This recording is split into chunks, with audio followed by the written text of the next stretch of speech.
my friends. Welcome back. Do I know you? If I don't know you, I would love to know you. And I can't promise that you would love to know me, but it might be worth a try. If you want to follow what I do, you can hit the subscribe button to this channel. This case today that we're talking about, I don't even know where to start with it. There are a lot of people involved in this. The best way I know how to describe it is like a roller coaster. You know when you go on a roller coaster and you take off really fast and you're like, ooh, and then you stop because something else is coming up, they gotta slow down, and you're like, ooh, and then all of a sudden you're on a loop-de-loop and you're like, ooh. That's what this case is like. It's very twisty and back and forth with the timeline. I'm going to try my very best here, okay? If you're new here, I'm Reagan Snyder. If you're old here, I'm still Reagan Snyder. Welcome back. Let's get to it. This is the story of Lori Vallow. Lori Cox was born on June 26, 1973 in Loma Linda, California. Her parents were Janice and Barry Cox, and she was one of 5 kids. She was the second to last. There was Stacy, Alex, Adam, and then Lori, and then Summer. And as they always are in these stories, Lori was fun. She was a cheerleader in high school. She was outgoing. She loved to be with her family. As she got older, she was a good mom. She liked to just come together as a family. Her family growing up, the Cox family, were devout members of the Church of Jesus Christ of Latter-day Saints. They went to church every Sunday. And that's how Lori grew up, one of 5 in a very religious family. And when she grew up, she made a little bit of a hobby out of getting married and divorced. It all started when she was in high school. She had a boyfriend. His name was Nelson Yanes, and they stayed together after they graduated. And in 1992, at the ripe old age of 19, Lori and Nelson ran away together into the sunset and got married. And then 6 weeks later, the marriage was annulled. Just a few years later, when she was 22 in 1995, she married a guy with a very difficult last name to say, and I'm not quite sure how to pronounce it. William Lagoya. That's the best I can do. And then in this marriage, she got pregnant with her son Colby, and he was born in 1996, and then her and William divorced in 1998. In 2001, she married a guy named Joseph Anthony Ryan Jr., and he legally adopted Colby. And then in 2002, Lori gave birth to their daughter Tylee. And 3 years later, in 2005, they divorced. 2005, Lori was in Austin, Texas, working as a hairstylist, and a guy named Charles Vallow walked into the salon and got a haircut, and that is how he met Lori. And I'll give you one guess what happened next. Yep, they got married in 2006. This was Lori's 4th marriage. This was Charles's 2nd marriage. He had 2 sons from his previous marriage, and then Lori came with Colby and Tylee. Charles had grown up Catholic, but as he got into his marriage with Lori, he converted to her religion, to the LDS church, and he seemed to thrive in it. He really, really liked it. So they're this newly blended family. They moved to Arizona and settled in Phoenix. Then you've got Kay and Larry, who are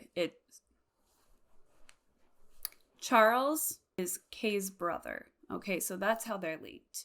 And then Larry is obviously his brother-in-law, and they live in Louisiana. And their son had a baby, and I'm not sure why, but he wasn't able to take care of him or didn't want to take care of him. So when that baby was 7 weeks old, Kay and Larry adopted him, and his name was JJ. And Kay and Larry were so madly in love with JJ. And they really loved having him around, and they were enjoying raising him. But the grim reality that they were getting old was settling in, and they wanted JJ to have the best life that he could. Like Larry was like, I'm going to be in my 70s by the time JJ gets to school. I don't know if this is a good idea.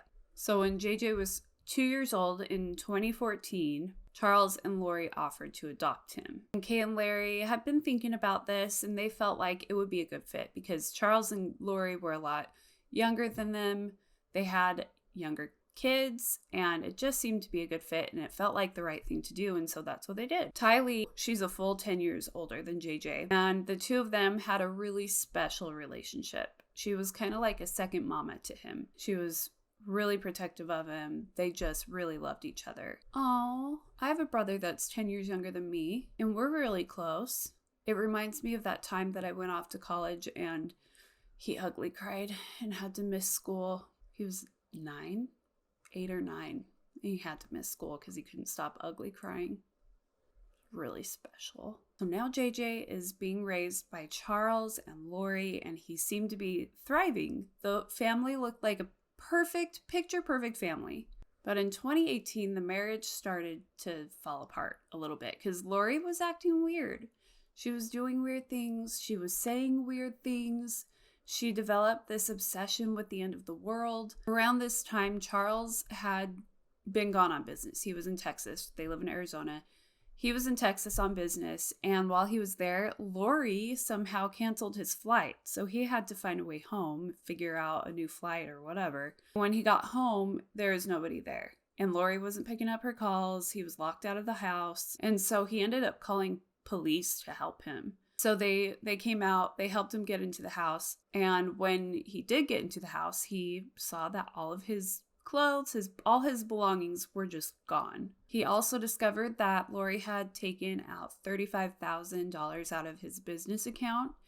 And there's body cam footage of this exchange between him and the police, but he's basically just telling them like, yeah, my wife, I love her and I want this to work out, but she's been saying really weird things and she's not really making any sense. She was claiming that she's a god and she doesn't care what happens to her children. And it was just a bit upsetting. One of the things that he told police was that Lori had told Charles that he wasn't Charles. Charles was dead and he had been taken over by an evil spirit named either Nick or Ned Schneider. I think she said Ned. He told the police Nick. He got it. I don't know. Either, does it matter though? Does the name matter? He's been taken over by an evil spirit. And because this evil spirit is in her husband's body, she's got to murder him. And so she's going to use the priesthood to do that. And then an angel is going to come and help her dispose of the body. This is what she told Charles. She would talk about how she's been to other planets, that she was chosen to save the world. And so Charles filed a petition for an emergency mental evaluation of Lori. When Lori went to the police station to give her side of the story, she appeared totally normal. She's laughing and she's like, you could tell she just thought the whole thing was ridiculous. And she did come off normal. And so the cop is like, yeah, I mean, you don't seem to be in a weird mental state. She told police that she had caught Charles cheating, and so she got rid of all of his stuff, told him not to come home, that she would be gone, and this whole mental evaluation thing was just his way of retaliating. She also claimed that he would go into these really, really bad rages, and she and the kids would have to leave the house out of fear when he did. But ultimately, she did go in for that evaluation, and she was cleared within a couple hours. After this whole debacle, Lori took Tylee to Hawaii for 2 months and told Charles that she didn't really care what happened to JJ. And so Charles is done here. He's done here. He filed for divorce on February 8th of 2019. And obviously his reasons were that she's crazy and she stole a bunch of money from him. Her beliefs had gotten to be too extreme. But then on March 6th, Charles requested to put a halt or a stop or cancel the divorce proceedings because he wanted to try to make the marriage work. At some point during all of this, Charles, unbeknownst to Lori, changed the beneficiary of his $1 million life insurance policy from Lori to Kay, his sister, remember, in Louisiana, his old sister. Nice lady. She seems like a nice lady. He felt like if something happened to him, they would end up with JJ. And so he wanted to make sure he could cushion them financially if that is what ended up happening and they had to raise him. Then one morning on July of 2019, 911 dispatchers got a call from Alex Cox, Lori's brother. He told them that he had shot Charles in self-defense. So police and paramedics show up and they find Alex and he's just sitting on the curb and he's very calm, cool, calm, collected. And his story was that he had stayed at Lori's the night before, and Charles came to pick up JJ to take him to school, and he started to get physical with Lori. So Tylee, who was there, went to go get a bat, and when she poked Charles with it, he took it away from her, and then he came at Alex with it. So Alex, during all of this, went to his room to get his gun. Why did he have a gun? We don't know. I don't know. I thought he was just staying the night at Lori's. Do you bring your gun to sleepovers? Anyway, so then he said that Charles hit him in the head with the bat. And then he went to go hit him again, and Alex shot Charles right in the chest. Alex was taken to the police station, but he maintained the whole time this whole thing was all out of self-defense, and so he was released. Lori waited a day or two to finally tell Charles' kids that he had passed away, and she did it through text. Don't do that, Lori. That's big, terrible news. You got to pick up the phone at the very least. And so they're trying to find out what happened. They're texting her and they're like, what happened? This is our dad. And she would just ignore him, just leave him on red. And in the back of Lori's mind, she's like, I got $1 million coming my way. So you can imagine how mad she was when she found out that Kay was the beneficiary. And so she cut Kay off. Kay's like so innocent in this, but Lori's mad. And so she's cutting Kay off. And Kay and Larry are scared that they're never going to see JJ again at this point. But they were not going to give up on him. So they would regularly reach out, try to contact JJ. They would call, leave voicemails, FaceTimes, text messages, emails, any way that they could try to communicate with JJ all the way from Louisiana to Arizona, they would do. And they would leave messages just saying like, hey, at this point, we just want to know that JJ is okay. Please let us know that he's okay. And Lori would just never respond. On August 10th, they were finally able to FaceTime with JJ, but they say that the whole thing looks staged. It seemed like JJ was kind of being coached, like somebody was behind the camera and telling him what to do and say. And the whole call lasted 30 seconds before it ended abruptly. So they tried calling him back, to no response. And then they called him the next day, no response. And this went on for 3 months, and they could not get a hold of JJ after that abrupt FaceTime call. Then they learned that Lori's not even in Arizona anymore. Sometime at the end of August/early September, she took Tylee and JJ and moved to Rexburg, Idaho. And Lori and Kay are like, what's Rexburg? They'd never even heard of it. You've probably never heard of it. It's a little college town north of Utah, somewhere in Idaho. That's all I know. I've never been there. Tylee was almost 17 now, and initially she was going to stay in Arizona. Her life was there, her friends were there, but she ended up going to Rexburg because she didn't want to leave JJ, because she's a good big sister. That's her little brother. She's very protective of him. Kay and Larry were still unable to get a hold of Lori to find out if JJ was okay, what was going on, and so they reached out to Rexburg police and asked them to do a welfare check on JJ and Tylee. So the police go to Lori's apartment and they get there and she's not there. But her brother Alex and a guy named Chad Daybell were there. And when they asked Alex about the kids and where they were told that Tylee was at BYU, Idaho, on campus, and that JJ was with his grandparents, Kay and Larry, in Louisiana. And police are like, that's weird, because Kay and Larry called us to do this welfare check. Something's not sitting right here. At some point, Lori came back home. She told the police that JJ was actually in Arizona with her friend Melanie Gibb. And police are like, okay. So they leave and they call up Melanie. And Melanie's like, no, JJ is not with me. And in fact, I haven't seen him or Tylee in months. Something is afoot. So the police go back to Lori's apartment to follow up, find out more information about what the heck is going on, and they find a totally empty apartment. It looked like they left in a hurry. So now things are more suspicious than ever. 2 weeks later, Alex died. He just died. He just up and died. Yeah, Lori's brother, Alex, he's gone. There's a lot of deaths surrounding Miss Lori. It's very suspicious. I didn't mention it earlier, but her third husband, Tylee's dad, Joseph Ryan, He died of a heart attack in 2018. And so now Alex has died, but his death was ruled to be natural. He had blood clots in his lungs. So he was 51. I think he was very young, but he died of blood clots in his lungs. Come December 2019, the kids are still missing. No one has seen or even heard from them.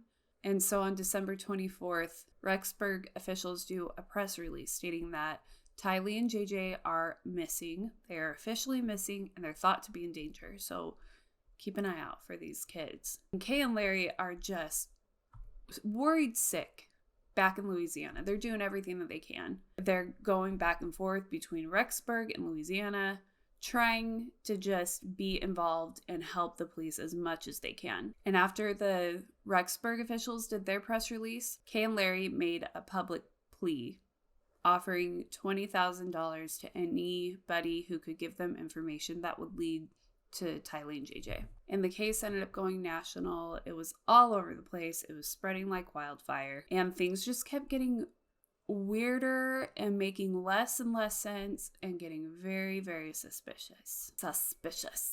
The next month, in January of 2020, detectives discovered that Lori had bought a plane ticket sometime after leaving her Rexburg apartment and went to Hawaii without her kids. And reporters are tracking her down in Hawaii. I mean, it's everywhere. Everybody knows what's happening, kind of, at this point. We're trying to get answers. And reporters would track Lori down and get in her face with cameras and ask her questions. They would say, "Where are your kids? Where are the kids, Lori?" And she would just ignore them. She was stone-faced, totally indifferent about it all. At one point, a reporter was like, "Hey, everybody's worried for you and your kids. That like people are praying for you." And she's like, "That's great." It turns out that Lori wasn't in Hawaii for a little getaway, a little vacay. Oh no. She was there to get married a 5th time and to start a whole new life. To who? Who did she marry? So glad you asked. On November 5th of 2019, she married Chad Daybell, that guy that was at her apartment with her brother Alex. Remember? Remember him? So who in Lucifer's name is this Chad Daybell guy? First, let me be the one to inform you, if you don't already know, that Chad Daybell puts the goo in goober. If ever there was an absolute goober, it was Chad Daybell. Oh, but that's not all he's guilty of. You'll see. Okay, so about Chad. Chad Daybell. Chad was also born into the LDS Church in Provo, Utah in 1968. He was the oldest of 3 boys, and around his community, Chad was known as a devout member of his church. He was soft-spoken, he was kind, he was well-respected. He went to college at BYU, and in 1989, he met Tammy, and he knew pretty quickly that she was the one. He claimed that she was his soulmate. They got married in the summer of 1990, and they settled down in Ogden, Utah, and had 5 kids together. Tammy was also a devout member of the LDS Church, and people who knew her knew that she was a good wife to Chad. She was a good mom, just living her life and putting her heart and soul into being a mom. She worked at a local school as a librarian and in the computer room, and Chad worked part-time as a cemetery sexton. And if you don't know what that is, because I didn't know, I had to look it up. A cemetery sexton is somebody who manages and maintains a cemetery. And he also worked as a grave digger. So this is part-time, right? Because Chad's real passion in life was writing. He had written about, I think it's like 20 books. He wrote 20 books and he made a whopping $2,000 annually from book sales. When he first started writing books, Chad focused on traditional LDS subjects. His books were on the shelves at the church's bookstore, Deseret Books. But as time went on, his focus shifted. He went from LDS doctrine to doomsday prepping. One of the books that he wrote is called Living on the Edge of Heaven. And his website, which as I'm recording this is still active, says this. I'm just going to read it. When Chad Daybell was 17 years old, he had a near-death experience while cliff jumping. He crossed into another dimension and realized that there was a world beyond this one. A second near-death experience in his early 20s was much more in-depth. He was hit by a monstrous wave at La Jolla Cove in California. While his body was being tossed by the wave, his spirit was visiting his grandfather, who showed him future events involving his still unborn children. This accident caused his veil that separates mortal life from the spirit world to stay partially open. And so he often feels as if he has a foot in both worlds. That's what it says. He claims to have seen Jesus, and he claims to receive messages from spirits on the other side of the veil. And so he started living his whole entire life according to this experience and his belief that he was put on earth to save the world. In 2015, he claimed that he had had 2 visions telling him to move to Rexburg, Idaho. Small town, Rexburg, Idaho. It's very important that he got there. So he uprooted his family, his wife and his 5 kids, and moved to Rexburg, Idaho. Actually, he lived just right outside Rexburg, Idaho, in a place called Salem that was very rural. They had a small house on like 3 acres of land. And for the next 4 years, things were good. They were acclimating to this new place, their new home. Things were good. And then on October 9th of 2019, Tammy had a weird thing happen to her. And she posted about it on her Facebook. I'm going to read that. She said, "Okay, neighbors, something really weird just happened, and I want you to know so you can watch out. I'd gotten home and parked in our front driveway. As I was getting stuff out of the back seat, a guy wearing a ski mask was suddenly standing by the back of my car with a paintball gun. He shot at me several times, although I don't think it was loaded. I yelled for Chad, and he ran off around the back of my house. I have no idea what his motive was, and he never spoke, even after I asked him several times what he thought he was doing. I was about to smack him with my freezer meals from enrichment tonight when I decided to yell for Chad instead." So the police were called on this. They investigated a bit, but they never found the guy. And then 10 days later, Tammy was dead. Chad called 911, telling them that his wife had passed away. She was young and healthy, but she had gone to bed with this nasty cough the night before, and then she didn't wake up the next morning. A funeral was held for Tammy in Springville, Utah, where she was from, and people just noticed that Chad didn't seem like a grieving widower. Considering he had just lost his soulmate, you'd think he would be more sad. 2 weeks after Tammy's funeral, Chad ran off to Hawaii and married Lori Vallow. And so to say people were shocked is a bit of an understatement, especially those who knew him. We're going to jump back just for a second to 2015. Lori discovered Chad's books, and she was obsessed. She was so all about everything he was saying. She loved talking about it. She would buy his books and send them to her family and friends. Probably his whole annual book sales income came from Lori. Meanwhile, Chad and his family were in Rexburg.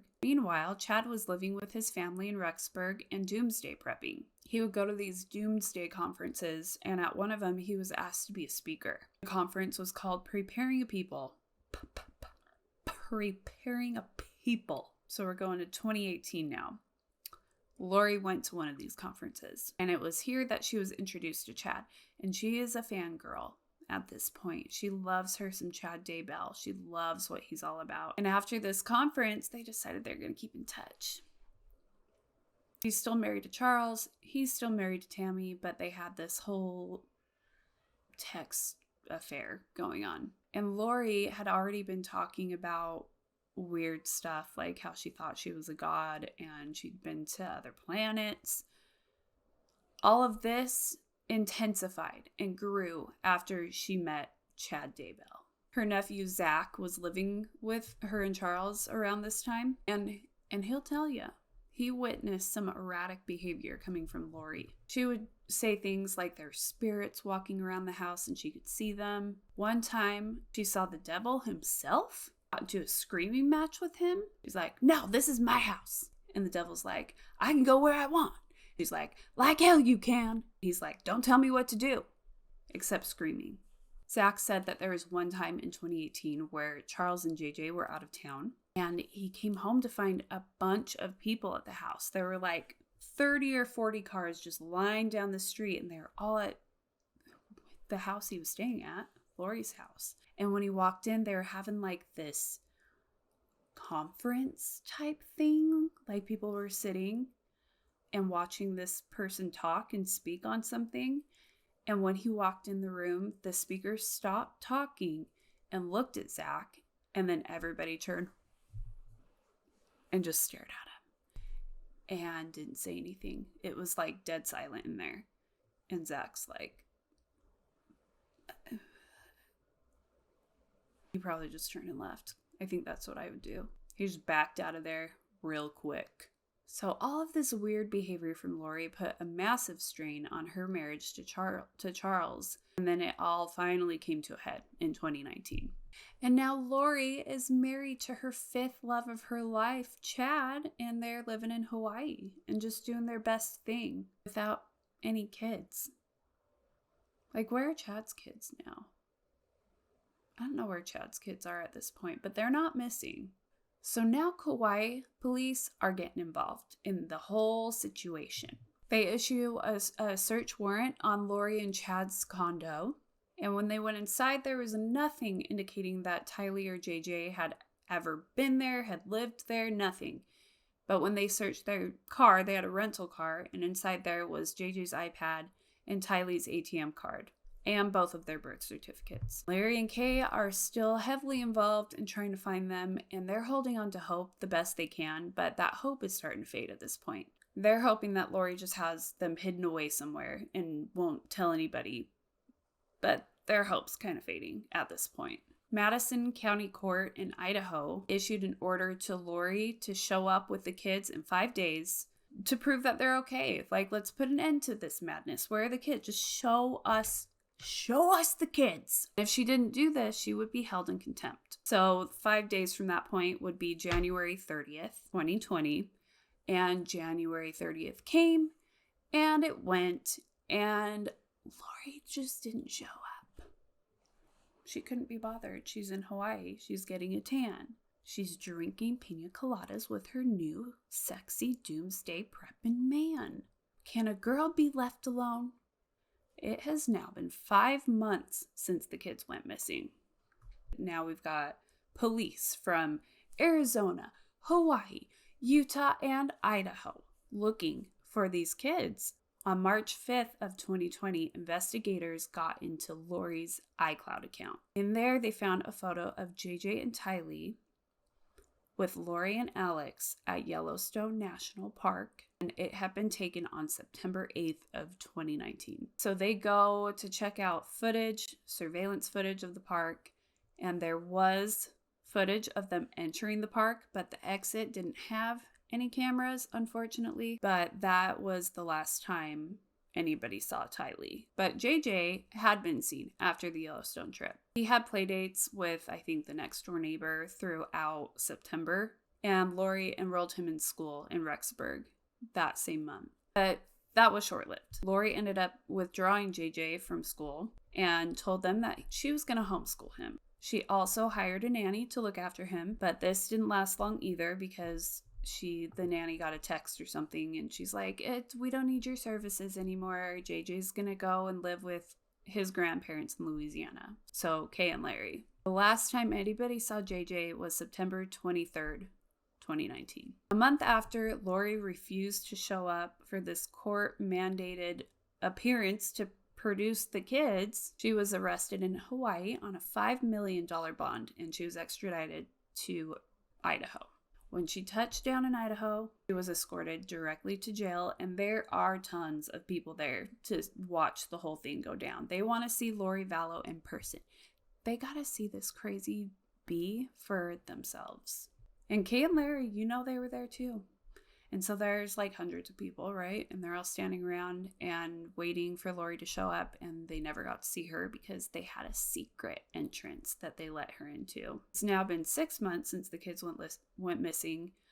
March 6th, Lori appears in front of a judge, and Chad was there too, just supporting his woman because he's a free man at this point. They don't have anything on Chad. He's just giving his new bride some love and encouragement. She probably needs it. Lori walked in wearing a striped prison jumpsuit, hot pink lipstick, and a smug, arrogant look on her face. She was looking like the Joker. She was charged with 2 counts of child desertion, and her lawyer was like, hey, between me and you, judge, maybe we could get this bail dropped down to $1 million instead of $5 million, huh?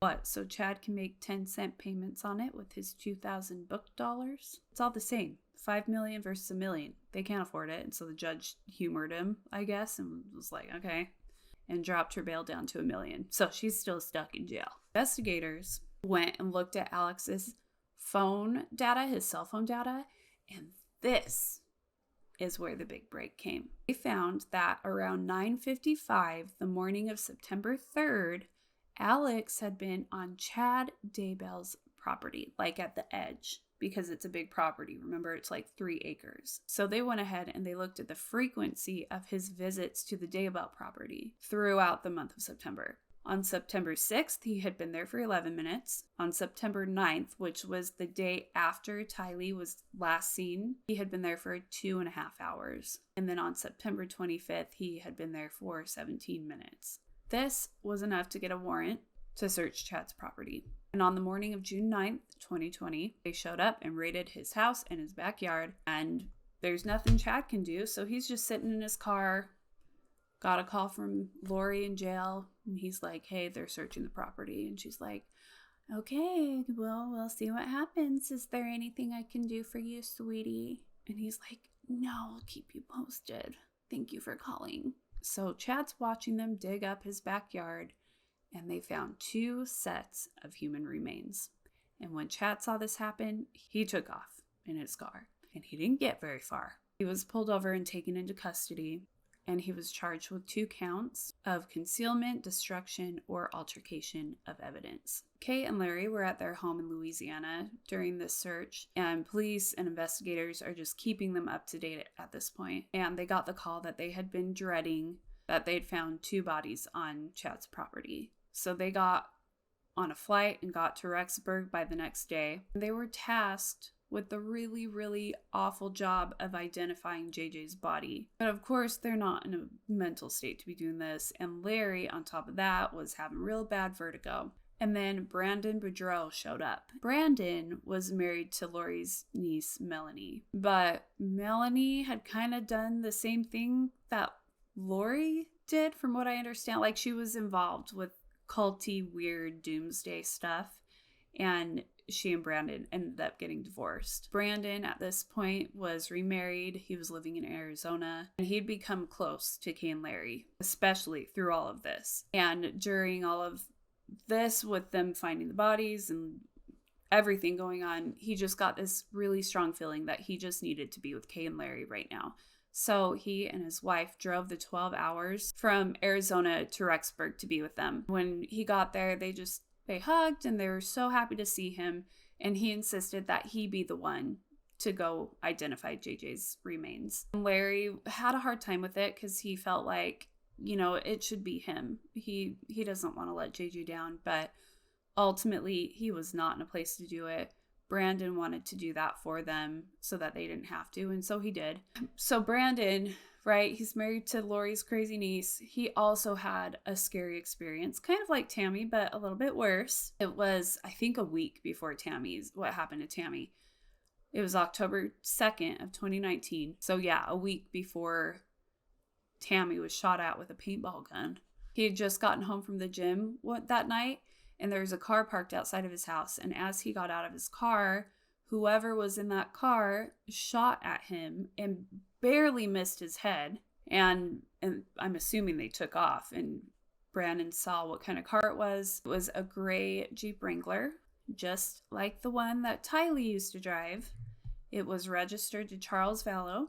And it's believed now that Lori had conspired with Alex to kill both Charles and Brandon. Like, they're in our way, so we're just gonna snuff them out. So back to the present. Brandon went and he verified that, yes, it was JJ's body. And Carrie and Larry knew this news was coming. And so now that they knew for sure it was him, they had to switch gears from finding JJ and Tylee to getting justice for them. So what happened? What exactly happened to the kids? Okay, so we're going to go back. September 2019, we're going to do a little timeline recap here. After their trip to Yellowstone with JJ and Tylee, which was the last time Tylee had been seen, Lori's friend Melanie Gibb came with her boyfriend David Warwick from Arizona for a visit. This was on September 22nd that they came. And Melanie's like, "Where's Tylee?" And Lori's like, "Oh, she's on campus. She's taking classes at BYUI. She's with her roommate. We put all of her stuff in storage." Melanie and David also interacted with Chad a few times during their visit with Lori that weekend. And at this point, Chad was still married to Tammy, but Chad and Lori were pretty openly romantic with each other in front of Lori's friends. Like, it was kind of uncomfy. Chad told them that Tammy's a good wife, but her time's coming up. Who says that to somebody? Like, even if you know that person really well, why would you say that? It's just so sketch. He said that he had had a dream that Tammy would die by the time she was 50. You still shouldn't say that, bro. Also, during this trip, Lori told Melanie that JJ's behavior was just getting so bad. He was becoming more and more difficult to deal with, which, by the way, I didn't mention this, but JJ was autistic. And she told Melanie that he had an evil spirit in him. Melanie's like, "What? I don't see any changes in JJ. He's just being a little kid. He's like 7. But Lori told her that from that point forward, Kay and Larry were going to take over and raise him. The last time that Melanie saw JJ was when Alex took him to his apartment, which, from what I understand, is in the same complex. So he just walked him over to his apartment. And that's the last time Melanie saw JJ. That night, Melanie's boyfriend, David, had a really bad night, like the worst nightmare of his life. And he woke up and he just felt like something was off. He had this very heavy, troubled feeling. And when Melanie went to go into Lori's room to talk to her, the door is locked. Neither she nor Chad were answering any of their text messages. The next morning, which was September 23rd, Lori told David that JJ had an episode. The episode was that he was climbing on cabinets because he's 7 and he's a boy and that's what they do. But he knocked over a picture of Jesus Christ. And David's like, "Okay, how can I help? Is there anything I can do to help?" And she's like, "No, Alex already came to take care of him." That same day, Melanie and David went home, and Lori never told Melanie where JJ was after that. At some point during their visit, Lori also told Melanie that JJ was a zombie, and she was dead serious. And this wasn't even the first time she'd said something like that. Earlier that year, she mentioned that Tylee was a zombie too, and so now JJ's a zombie. September 24th, Lori emailed JJ's school to pull him out and homeschool him. On October 1st, Lori rented a storage unit, a 10 by 10 storage unit, and surveillance footage showed that she and 2 other men who looked to be Chad and Alex visited often. October 2nd, Brandon was shot at. October 9th, Tammy was shot at with what she thought was a paintball gun. October 19th, Tammy died. And when Melanie had been talking to Lori about Tammy's death, Lori said, quote, "She had a dark entity in her, and we had to do what we could to get that spirit out of her." November 5th, Chad and Lori get married in Hawaii. November 24th, Chad gives Alex a patriarchal blessing, saying that Alex is to be a missionary and open portals of time, and that he was chosen. It's a patriarchal blessing. Must be true. November 26th, police show up at Lori's apartment to do the welfare check. JJ's not there. They're giving him the runaround. November 27th, police show up with a warrant to search the property, and it's completely empty. Except for the garage, because in the garage, they found a camouflage suit, ammunition, a rifle, a handgun, rope, duct tape, and several silencers.